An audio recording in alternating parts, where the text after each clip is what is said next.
To hear even more about both this topic and other issues not being covered nearly enough by the mainstream media, you're going to want to tune in every morning to our full hour-long show. That's at 12 p.m. Eastern, 9 a.m. Pacific, available on the TYT Network channel on YouTube TV.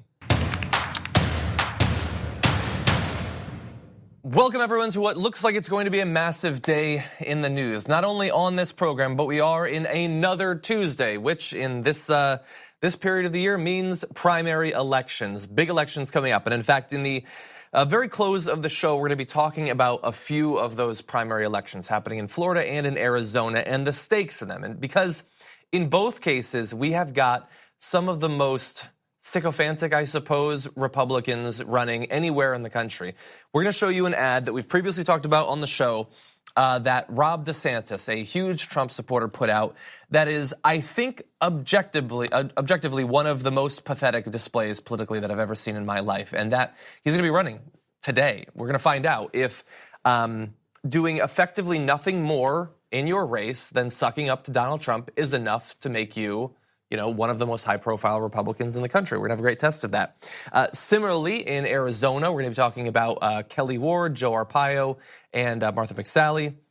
We were talking yesterday about Kelly Ward and her comments following the announcement by Senator John McCain that he'd be discontinuing his cancer treatment. So some amazing Republicans up. We will see if the displays they've put on actually result in electoral success for them. But there's obviously a lot of news outside of the election. So we're going to be talking about gerrymandering and a little bit of good news on that topic. We're going to be talking about some bad news when it comes to air pollution.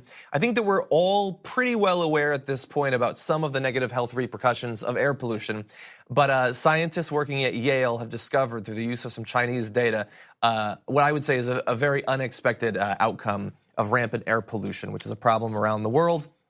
And later on, we're going to be talking about Donald Trump's new theory having to do with censorship. This time, not on social media. It has to do with Google. And he woke up and went on a tear about it. So we'll be breaking that down as well. There's lots of other stuff that we're going to get to too, but big topics to start off with, including the gerrymandering.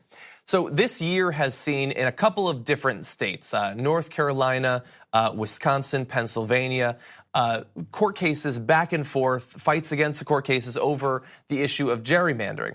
Some of these maps are incredibly manipulated, twisted into knots to produce particular political outcomes.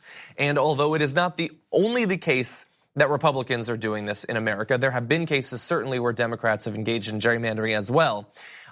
In terms of the bulk of the cases and the severity of the cases, the Republicans are very much the villains in this case. And so in some of those states, you have an effectively almost split electorate, and yet almost all of the congressional seats end up going to Republicans because of their incredibly advanced gerrymandering tactics. And throughout the year, there have been a number of different court cases fighting against those and judicial rulings striking those gerrymandered maps down.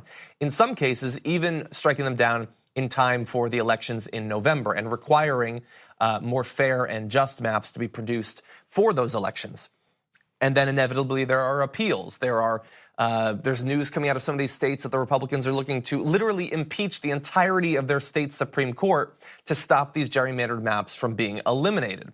Just about the worst abuse of their power I can probably imagine. But today we have yet another cycle of news on this gerrymandering in North Carolina, and at least today it is good news. So, acting under an order of the U.S. Supreme Court to re-examine the case in North Carolina, a 3-judge panel ruled again in favor of election advocacy groups and Democrats who had sued to challenge the boundaries drawn back in 2016. And so there had already been an earlier decision over this that was appealed, and so once again they're saying that this map is not acceptable. And those election advocacy groups that they had talked about earlier, they had sued alleging that the GOP map makers had so manipulated the lines of the state's 13 districts that they had ensured effectively that Republicans would retain a 10-3 majority within the delegation. And just really fast, I want to put this in the context of the overall battle that we have over control of the House.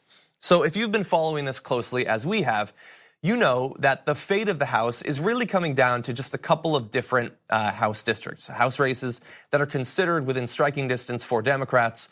If the Republicans can hold them off, they retain their majority. If the Democrats have a good year, it could possibly switch. Now, in the case of North Carolina, you're talking about something like 15 to 25% of the entire needed seats to flip control of the House are effectively, if this map were to be retained, simply taken away through gerrymandering. It's not that the Republicans are popular in that state. It's not that the 10-3 majority that they have is representative of a lot of goodwill towards Republicans there. It's that the districts have just been manipulated, twisted. And so this could actually, assuming it's done in time for the November election, could actually be very significant, not just for North Carolina, but for the entirety of the country. And in fact, the Greensboro-based court that ruled today raised the possibility of directing the GOP-dominated legislature to redraw the maps by mid-September so that they could be in effect for the fall elections, or of getting an outside expert to do so. The printing of ballots in North Carolina has already been delayed while other fall election matters are in court. And so that's a possibility, but we definitely don't know at this point. And I would say that in particular, in this case, where you have Republicans controlling the state legislature, there is going to be any number of different opportunities that they have to slow this process down. If they take control of the process, that will be a constant throughout. And it seems unlikely from where I'm sitting that this will actually be enforced by the November election. The time it takes to both produce a new map, have it tested to make sure that it's not biased in a similar fashion as the established map, possibly have court cases resolved based on the new map. I mean, all of that you're talking about, that could be a months-long process, and we have something like 69 days until the election, give or take a day or two.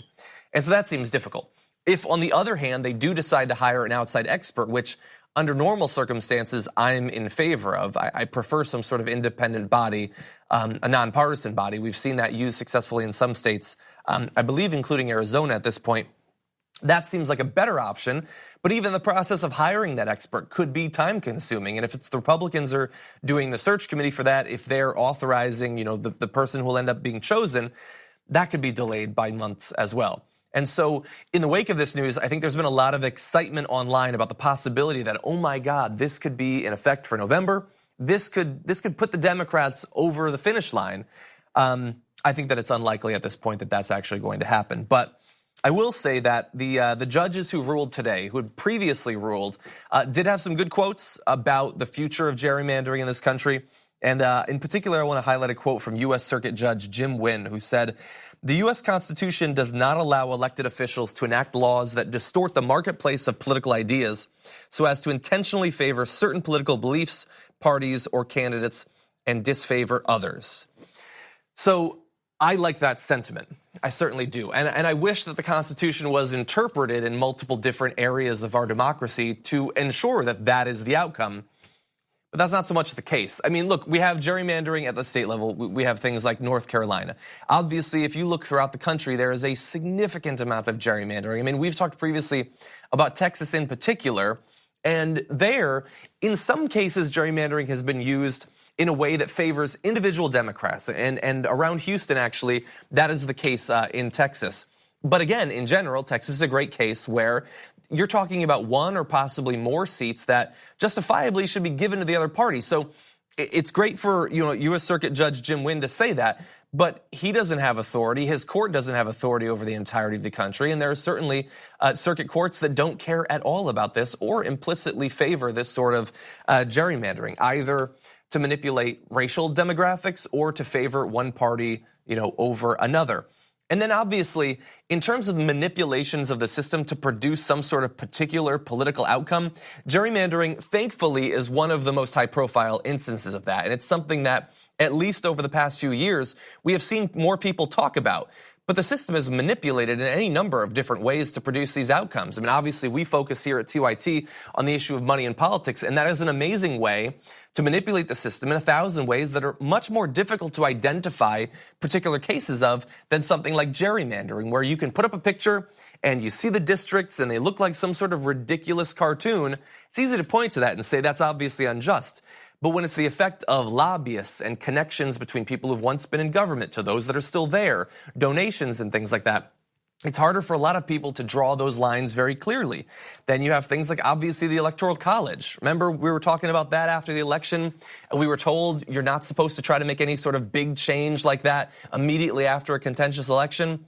Well, now we're more than a year out, and nobody's talking about it anymore. But certainly the Electoral College, just in the past 20 years, has manipulated the outcome that we have to produce a particular political outcome multiple times. And so all of these sorts of concerns need to be front and center, not just during an election like this, but going forward. We have a great result here in North Carolina on gerrymandering, but way more work to do, not just in an individual state, but across the entirety of the country. Okay, we're going to take our first break. When we come back, I really want you to stick around for the information coming out of Yale and China on air pollution, because we're all affected by this, and it has some effects that I don't think anyone watching this program was aware of. After this.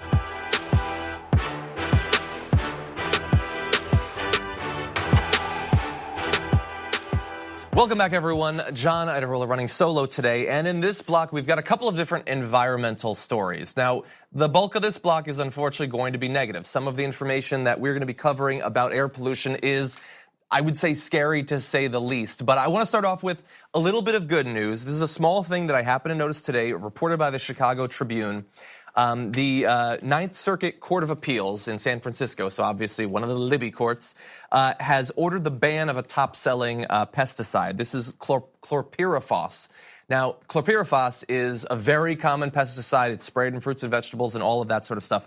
It is bad, though. It causes developmental problems, brain problems, and things like that, especially in the young when it's consumed. And when it was used as widely as it was, that's a massive problem. Now, it had previously already been banned under the Obama administration. But last year, the EPA said, you know what? That's okay. We're going to lift the ban and allow people to purchase this. They didn't care about the studies linking it to negative health outcomes. It's a popular, relatively cheap, and widely used product, and they care about what the industry wants, and so they allowed it. Now, thankfully, in this case, Ninth Circuit Court of Appeals took up the case again, said that the EPA violated the law and did not give, due credence to scientific studies showing these health outcomes.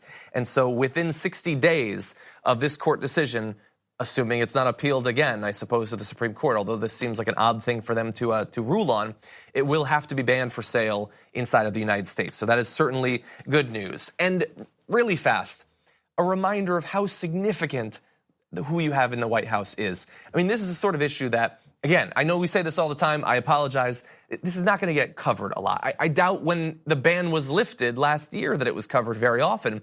But there are going to be kids throughout the country who, if these chlorpyrifos, if it was still used, their lives are going to be irreparably changed. We need to talk about a relatively new show called the Republic, or UNFTR. As a Young Turks fan, you already know that the government, the media, and corporations are constantly peddling lies that serve the interests of the rich and powerful. But now there's a podcast dedicated to unraveling those lies, debunking the conventional wisdom. In each episode of the Republic, or UNFTR, the host delves into a different historical episode or topic that's generally misunderstood or purposely obfuscated by the so-called powers that be, featuring in-depth research, razor-sharp commentary, and just the right amount of vulgarity. The UNFTR podcast takes a sledgehammer to what you thought you knew about some of the nation's most sacred historical cows. But don't just take my word for it. The New York Times described UNFTR as consistently compelling and educational, aiming to challenge conventional wisdom and upend the historical narratives that were taught in school. For as the great philosopher Yoda once put it, you must unlearn what you have learned. And that's true whether you're in Jedi training or you're uprooting and exposing all the propaganda and disinformation you've been fed over the course of your lifetime. So search for UNFTR in your podcast app today and get ready to get informed, angered, and entertained all at the same time.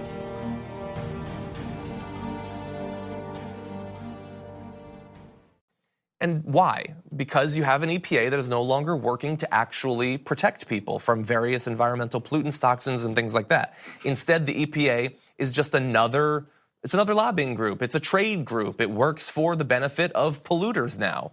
And the reason for that is not that anything fundamental inside of the EPA has changed. It's that the leadership was changed. It was changed by Donald Trump. He put in a group of incredibly corrupt pro-corporate interests And these are the sorts of outcomes that you get. And some of them, thankfully, make big news. I mean, there was a lot of talk about Scott Pruitt and how corrupt he was.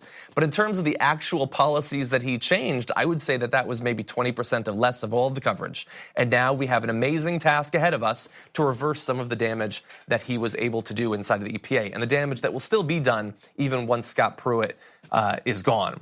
Not to mention, of course, the opportunity cost of having had some sort of responsible stewardship of the EPA for over a year. That could have been great, especially as our country faces a number of massive challenges, not least of which is climate change, but also issues like air pollution, which I'll turn to now.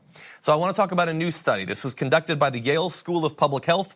It found that high pollution levels led to significant drops in test scores in language and arithmetic, with the average impact equivalent to having lost a year of the person's education. Now, I will admit that when you hear a graphic like that, you think, what could that possibly, how could air pollution actually cause that? And how do you even test for that? Well, this is a really interesting study because, in effect, there was a China family panel studies. It's a group of ongoing large-scale tests inside of China that has access to, like literally in this case, 20,000 people.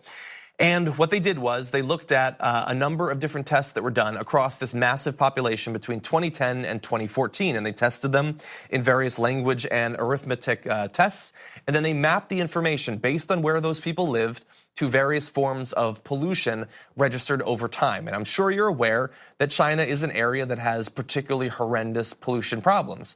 But it's not limited just to China. Something like 95% of the population breathes in air on a daily basis that is considered in one or multiple ways to be unhealthy. The problem might not be quite as bad as it is in China, but in major cities around the world, it is effectively as bad, at least in parts of the year.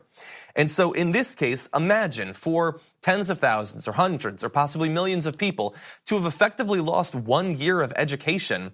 I have no clue how we would even quantify the long-term impact of that. Not just on the quality of a person's life, but like if we're just looking in hard economic terms, what is it like for a population to lose a year of schooling without even knowing about it?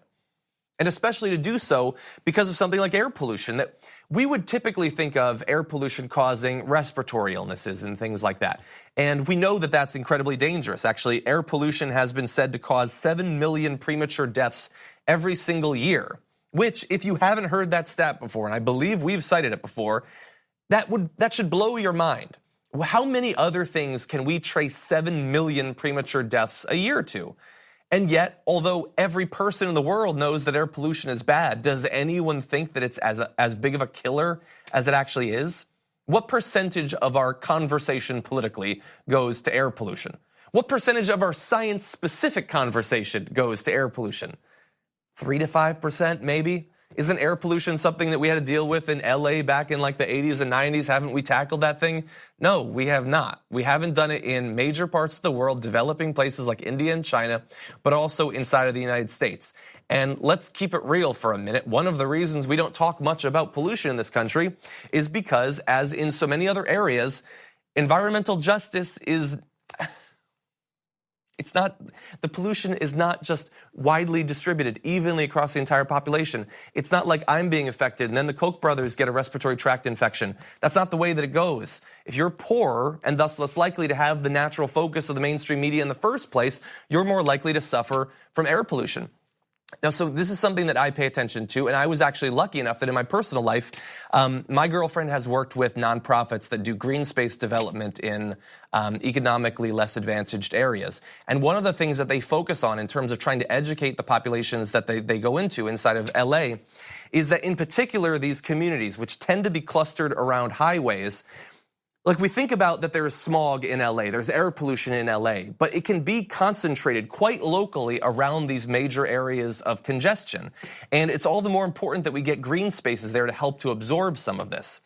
But while that's true on a very concentrated area, the cities themselves have far more air pollution. And it's easy for a lot of people, especially politicians at the national level, media at the national level, to write that off. Sure, many of them might live in DC, they might live in New York, but how often are they thinking the plight of people who live in areas that have far higher concentrations of air pollution? Probably not so much. And so here's the thing.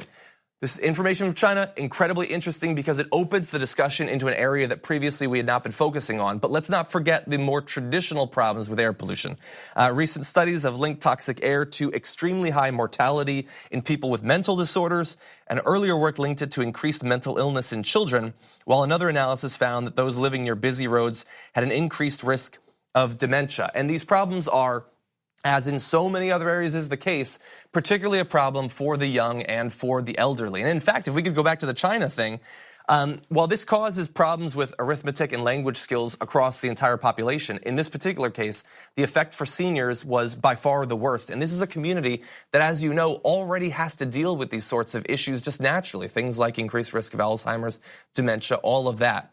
But if they're living in big cities, they might be suffering from greater cognitive decline without any idea of what's actually causing it. Now, I want to thank, in this case, The Guardian did a great write-up on this. I'm hoping that a lot of people will read it. But this is the sort of problem that we can't solve at the local level necessarily. We can't even solve it at the national level. This requires international cooperation. And we live in a period in American history where our country has no interest in those sorts of pacts.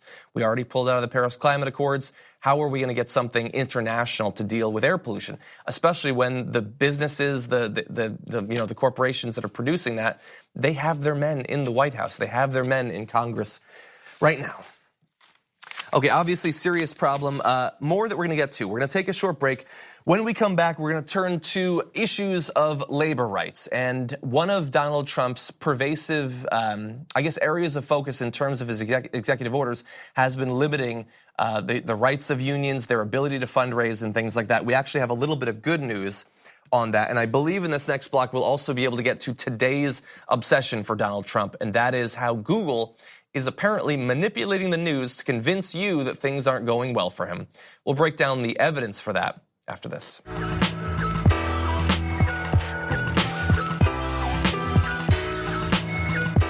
Welcome back, everyone. Let's turn to a little bit of good news. So there has been an ongoing campaign by Republicans for 75 years to destroy unions. And with Donald Trump in the White House, they had a few really quick successes. And so that came in the area of executive orders, where he was trying to limit, particularly in the area of federal employees, their abilities to collectively bargain and things like that. Well, as of today, a judge has struck down several of those executive orders. Let's talk about what those were meant to accomplish.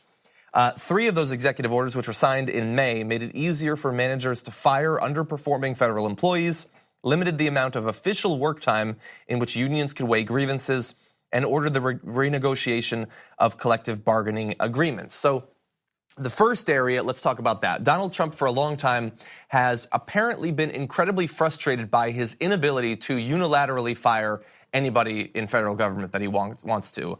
And that's something that aides have often talked about, generally not on the record, but he gets so angry that he doesn't have the sort of control that he had on NBC over everyone working around him.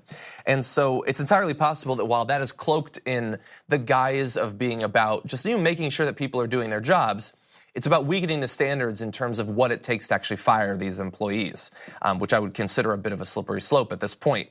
The second one involves how much of the time on the job the unions can actually exercise to sort of accomplish their goals, attempting to rein them in wherever possible.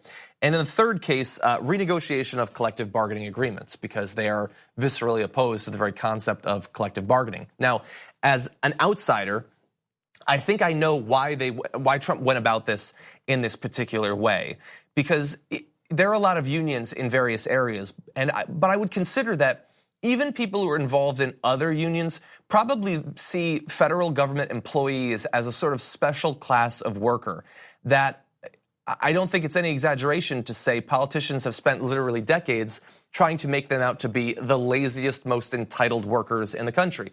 And so it might be a little bit safer that if you're going to attempt to set some sort of precedent of weakening unions, you do that in the case of federal government employees, who very few people have sort of negative, or I should say positive connotations towards.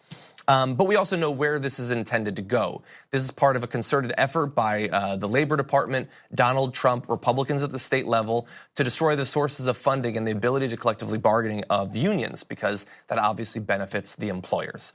So in this case, federal judge striking it down, certainly good news, although I wouldn't take it too far. I wouldn't get too excited about this. The war continues on multiple levels. But we've got Donald Trump up there. Why don't we turn to Donald Trump's morning escapades? And they took place on Twitter. So early today, he tweeted this. Google search results for Trump News shows only the viewing reporting of fake news media. In other words, they have it rigged for me and others so that almost all stories and news is bad. Fake CNN is prominent. Republican conservatives and fair media is shut out. Illegal. 96% of results on Trump News are from national left-wing media. Very dangerous. Google and others are suppressing voices of conservatives and hiding information of news that is good. They're controlling what we can and cannot see. This is a very serious situation. Will be addressed. So there are some issues with that. First of all, very tiny note, I don't know why this happened, but Donald Trump tweeted that out early this morning. And then 4 hours later, he tweeted the exact same 2 tweets. And then he deleted the earlier ones. I could not see any differences between them, so I don't know what that was about. Maybe he just wanted more retweets, but a little bit odd there. And then, what is this about? Because we know Google has put out a statement saying that search is not used to set a political agenda, and we haven't seen any evidence that in the particular area of Trump News that they're manipulating search results to produce some sort of outcome. So what is actually leading to Donald Trump going on this tirade? Well, there's 2 theories at this point. The first is that on Fox, recently there was an interview with Diamond and Silk where they go on to again say that they're being censored on various online sites, social media, Google, things like that. It is irrelevant at this point that multiple independent analyses show that they are not being censored on these sites, not on Facebook, not on Twitter, anything like that. In fact, they seem to be doing quite well historically in comparison to other media outlets. But that doesn't matter. Fox News is a network of white and conservative grievance, and so that's the message that they're going to send. So Diamond and Silk can be debunked any number of times. They're going to keep spreading their message. So it could be that. Or it could be that recently Paula Bolyard, who's the supervising editor for PJ Media and self-described cultural nonconformist, wrote an article saying that she searched Trump on Google News and weighed the results using a media bias chart developed by Cheryl Atkinson, former CBS News correspondent. Bolyard said left-leaning outlets accounted for 96% of the results, with CNN stories making up nearly 29% of the total. She did, however, acknowledge that her methods are not scientific. But why don't we just pretend that they are and have the president of the United States, the most powerful person in the world, simply assert that they are the case? And you'll note, of course, that he used the actual number from her article. So it seems incredibly likely that that information was spread to him, although I find it hard to believe that he actually read it himself. So here are some problems with the president's theory. In terms of when you search for Trump News, does that give you good or bad news? Does it give you an accurate representation of what the news is like in this country? First of all, he seems to believe that Trump News, if you search for that, and if it was fair, that would tell you what's going on in this country. That's not the case at all. Trump News will give you news about Donald Trump. And I've got Trump News for you. The news has been bad for Trump recently. I don't know if maybe he's not aware of this, but his personal lawyer and his former campaign chairman just pled guilty to 16 different election-related counts in terms of money laundering and wire fraud and all sorts of other fraud and all of that. If he believes that the news is going to be positive towards him in the wake of that, he must be watching a lot of Fox News, because that's not the case. Also, those results that you get when you search for something on Google, they are going to be manipulated to some extent. But they're manipulated by the fact that some outlets put out far more total news. CNN, MSNBC, Fox News, those produce more articles than dozens and dozens of blogs do on a daily basis. And so if you rate some of those outlets like CNN as left-leaning, which I think is a joke, if you count all of that as left, yeah, it's going to look like a lot of the news that's coming out is left. I would ask a leftist about whether the news is left when it's coming out from CNN.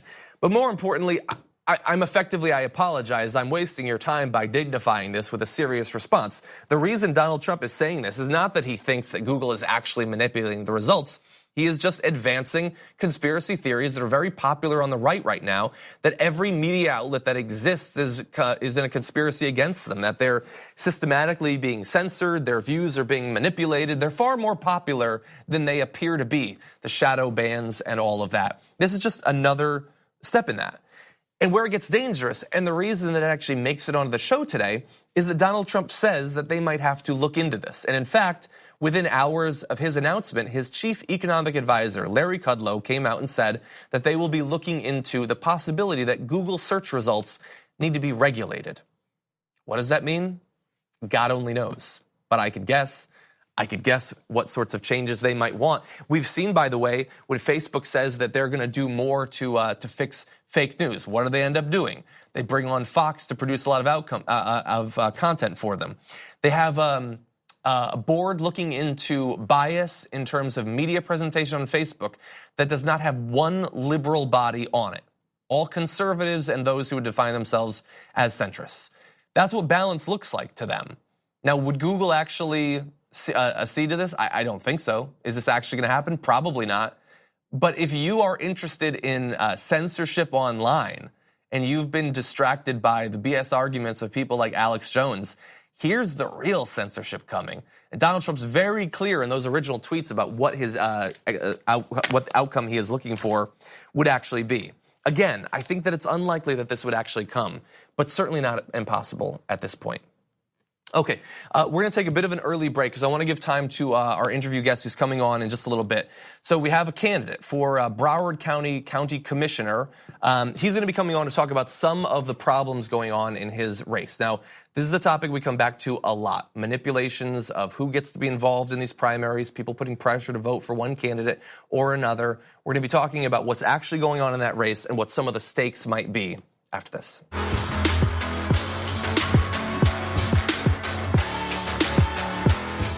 Welcome back, everyone. So through this season of primaries, there have been a number of different issues that have cropped up.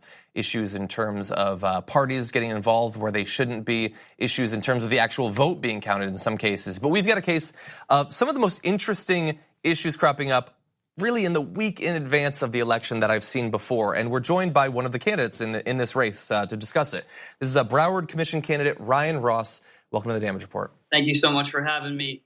It's such a pleasure to be on your show. Oh, it's great to have you here. So I want you to help us walk through this issue. So you have asked the court to move the election that is taking place today to November because of issues in terms of who was allowed to be involved in the election, which actually changes who can vote in the election.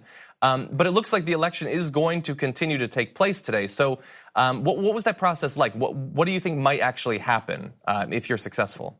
We're pretty confident that the courts will rule in our favor that this fake write-in candidate is only in this race as a means to disenfranchise 50% of the electorate in our district. Unfortunately, this is how the election laws have been used by elected officials in the state of Florida. And we have a unique case here where there have been a number of attempts previously to have write-ins dismissed. But because of the way that the law is written and the way the courts have upheld it, it's been very difficult. So we have a unique case where the write-in candidate actually perjured himself, or so we think, by indicating that he is a member of the write-in party and not a member of whichever party he's affiliated with, in this case, the Democratic Party.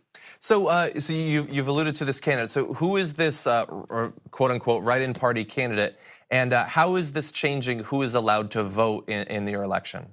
The name of the candidate is Antoine Levette, and I've had a number of conversations with him. I've called and asked specifically for him to withdraw from the race. He has attended no functions. He's raised no money. He's campaigned at no events. He's established no social media presence. This is not uncommon, but unfortunately the way it works is in South Florida, at least, where Democrats have a really strong hold on government, is an elected official will use a write-in candidate to then disallow all non-Democrats from participating in that election where there is not a general election. So our election today, where they're voting right now, it closes at 7, would be the end of it if everyone was allowed to vote. But because of the write-in candidate, unfortunately, it closes it to only Democrats. And then in this case, 50% of the electorate, which is Republicans, independents, and others, will not get to participate. And then the write-in candidate withdraws from the race about a day after the primary. So there is no general election. And the winner of this primary becomes the winner of the race itself. Well, that is, I think, to everyone watching this, that's objectively a very bizarre outcome that we have here. Is it your view that this is the reason that this is allowed to continue is that it generally is I guess, done to take votes away potentially from, a candidate like you, who's progressive, who's not, one of the established candidates? Because in this case, obviously, there is another establishment candidate there. Is this intentionally allowed to produce that sort of outcome? Absolutely. The purpose of this loophole, or at least as elected officials use it, is designed to protect incumbency and to protect the establishment elected official. In this race, there's only my opponent, who is one of the highest elected officials in Broward County, and myself. But for this write-in candidate, all voters would have been eligible to vote. But regrettably, they used this loophole to ensure that only pockets of the electorate get to participate in an election. So our action is less about, a means to win this election. For me, it's just about protecting and safeguarding the, democratic process that we have here. And regrettably, whether it's Republicans and independents being disenfranchised in South Florida, or, Democrats being disenfranchised in North Florida, independents across Florida don't get to participate in the highest elected offices in their county. And we find this to be a despicable practice. We've been calling attention to it for 2 years. We knew it would come. And we were just grateful to have an opportunity to challenge this in the courts, because we think that this raises the awareness of really how bad our election laws are in Florida. I understand people have what they believe to be legitimate concerns about the open primary question, but voters have decided this question in 1998 in Florida, and it's only been through the use of state advisory opinions and the courts that elected officials have been able to circumvent the will of the voters, who have said, if it's only a primary, we want everybody participating because there is no general. And so this is really just a disastrous way to run an election and to encourage voter participation. We keep saying in our race, whether we lose by a landslide or win by a vote, we're going to continue this court case despite the results of tonight. So if I win tonight against probably all better judgment, where I could just accept that win and not risk losing in November, we're going to keep fighting, because we want to make sure we say to every voter, your voice matters and your vote counts regardless of party affiliation. I'm glad especially that you brought this up, because earlier in the program we were talking about the North Carolina gerrymandering decision that came out this weekend. And in that decision, we read a quote from U.S. Circuit Judge Jim Wynn that said the U.S. Constitution does not allow elected officials to enact laws that distort the marketplace of political ideas so as to intentionally favor certain political beliefs, parties, or candidates. And here you have a great example of one that, absent your lawsuit, would probably fly under the radar for the vast majority of voters and effectively amounts to perfectly legal voter suppression. Absolutely. That is exactly what this is about. This is a means to suppress the vote and disenfranchise voters. Yeah. What we need to do is really look hard at these laws and start to elect legislators who care about the types of things we're doing in our elections. We have independents who are outpacing both Republicans and Democrats in their registrations. And if we have laws specifically designed to exclude them from the vote, and obviously in this case it's Republicans as well and other minor party affiliations, we would have a situation or a system that really, is probably one of the most unfair, unjust election processes in a democratic country. Yeah. So, look, obviously the court case, extremely interesting, and we're going to want to see how it plays out regardless of whether you win today or not. But you're a candidate for office, and so I want to ask you, we have a bit of an idea, I think, at this point of what a strong progressive represents potentially in Congress or even in the White House. At the county commission level, what can a strong progressive accomplish? What would your goal be in office?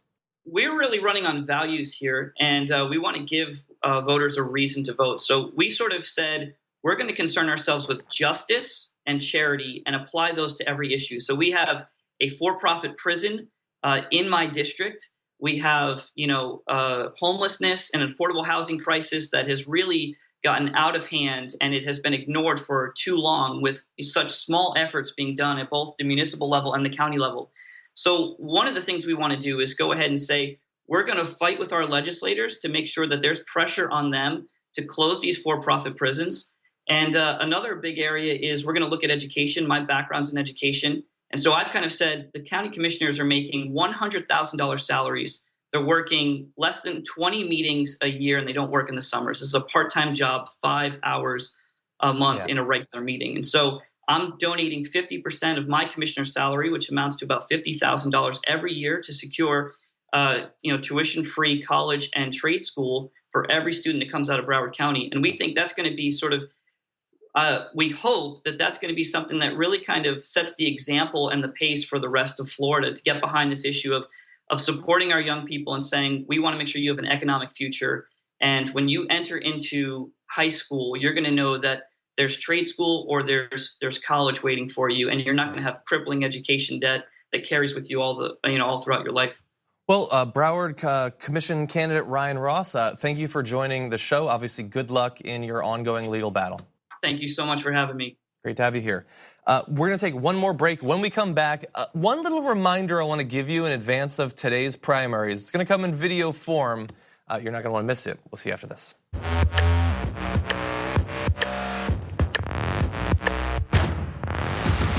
And we return with the most important news of the day. Today is Shania Twain's birthday. Happy birthday, Shania. And now to the primaries. So in Florida and Arizona, we're going to have two tests of the principle that to get elected as a Republican in 2018, you need one characteristic. That is loving the president more than anyone has ever loved a man or a woman before. And that has generally been a successful electoral strategy throughout these primaries, although not universally. And so today, we have two of perhaps the most ridiculous examples of it. The first is Ron DeSantis is a congressman. He's running in the Republican primary for Florida governor against State Agricultural Commissioner Adam Putnam, who I'm sure is just a delightful fellow himself. But I want to focus on Ron DeSantis because he really, really wanted Trump's endorsement. He asked him for it, and in the end, he got it. And one of the ways that he got it was with one of the most fawning, deferential, brown-nosing political ad that has ever been produced, let alone released. Here it is. Everyone knows my husband, Ron DeSantis, is endorsed by President Trump, but he's also an amazing dad. Ron loves playing with the kids. Build the wall. He reads stories. Then Mr. Trump said, "You're fired." I love that part. He's teaching Madison to talk. Make America great again. People say Ron's all Trump, but he is so much more. Big league. So good. That last shot in particular is just him saying Trump catchphrases. It has nothing to do with what the kid is actually doing. He didn't even say baby. At least that would have been applicable. There's a baby there. They weren't like at a baseball game. What's with the big league? Anyway, so look, Ron DeSantis thinks that making a public mockery of himself and saying, there's nothing you need to know about me except that I love Donald Trump more than any of the other candidates, and that might get him elected. And he might be right about that, actually, because Adam Putnam, who probably also is quite deferential to the president, would support his policies, all of that, has not produced an ad quite that embarrassing. And so Ron DeSantis, this is one of the elections tonight that you're going to want to be watching for, because I honestly can't tell you what other qualification he has to be the governor. He's a congressman, I guess. There he is. He's teaching his child to build walls to keep immigrants out. I don't want to go too far, and I don't want to say something crazy, but seeing this conservative white man teach his little white child to bar the gates from immigrants is not an image we need in sort of mainstream political advertising. I will just say that. So just keep a note on that election. But I want to turn to one other, because in the Arizona Senate Republican primary, we also have an example of the DeSantis principle. And there you have Representative Martha McSally, the first woman combat pilot in American history, who didn't like Trump during the primary in 2016, but she's since turned to loving him, as all Republicans have. She looks like she's probably going to win, at least at this point. But she's also running against Sheriff Joe Arpaio, who is an objectionable person in his own right. But as of this morning, I saw Casey Hunt tweet out a conversation he had where he said this. Casey Hunt asked him, "Do you think John McCain is a patriot?" Arpaio says yes. Casey Hunt says, "A hero?" Arpaio says, "That's hard for me to answer because I never had a hero in my life until several months ago when I woke up after 75 years and I found my hero. You know who that person is? Donald Trump." Now look, if you're a progressive, if you're a lib, if you're a centrist watching this, that probably makes you feel kind of sick, like deep in your stomach. If you're a Republican, there is still like a 75% chance that you find that to be endearing. But I want you to buckle up, because in a few years, you're going to look back on this time, and I don't know if he's going to have left office peacefully, been forced out of office, if he's in a federal penitentiary, but the idea that this sort of deference would be a necessity for elected office is going to be a joke, even inside of the Republican Party. I guarantee it. Okay, election coverage coming up tonight. Thank you for joining us. We'll see you tomorrow morning with more. To hear even more about both this topic and other issues not being covered nearly enough by the mainstream media, you're going to want to tune in every morning to our full hour-long show. That's at 12 p.m. Eastern, 9 a.m. Pacific, available on the TYT Network channel on YouTube TV. Thanks for listening to the full episode of The Damage Report. Support our work, listen ad-free, access members-only bonus content, and more by subscribing to Apple Podcasts at apple.co/TYT. I'm your host, John Adarola. I'll see you soon.